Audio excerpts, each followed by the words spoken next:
else I thought I should add from the beginning, you know, it states on the manufacturers always state on the cans that, you know, to make sure it's adequate temperature. Drying times do vary, right? The cooler it is outside, it's going to take longer to dry. The hotter it is, it's going to dry faster. However, if it's humid, that's going to prolong the drying as well. The reason being, this is a water-based product. When it's humid, there's moisture in the air.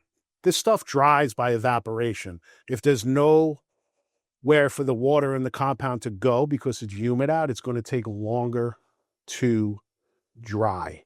So if you're working in your house, don't have it at 100 degrees, don't have it at 30 degrees, have it at a nice temperature that can give you the opportunity for it to dry correctly. You don't want it to dry too fast. If it dries too fast, it has a tendency to crack, right? When we're doing basements, we like to have air circulation. Forced hot air is the best for this because it actually sucks the moisture out of the air. It'll suck the moisture out of the compound, but it also gives it an opportunity to dry at a correct speed, right? Drying too fast makes it crack. Drying too slow, we can't progress on the job. Just something I thought I would add. In case you're like, oh my God, it's 100 degrees out. My compound's drying so fast. Yeah, it's going to dry so fast.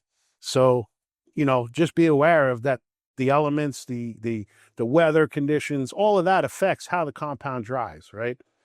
But if you're in your own home, you'll be able to monitor the heat and you won't have to worry about those things. But just something I think that everybody should know. It's nice and cool in the garage. The compound's not drying fast, which is kind of helping us right now. But again, temperature does matter. If we were doing long stretches, you may have to shorten up those stretches because the compound's drying too fast, okay? But that's going to have to be determined on the job and in the room you're doing.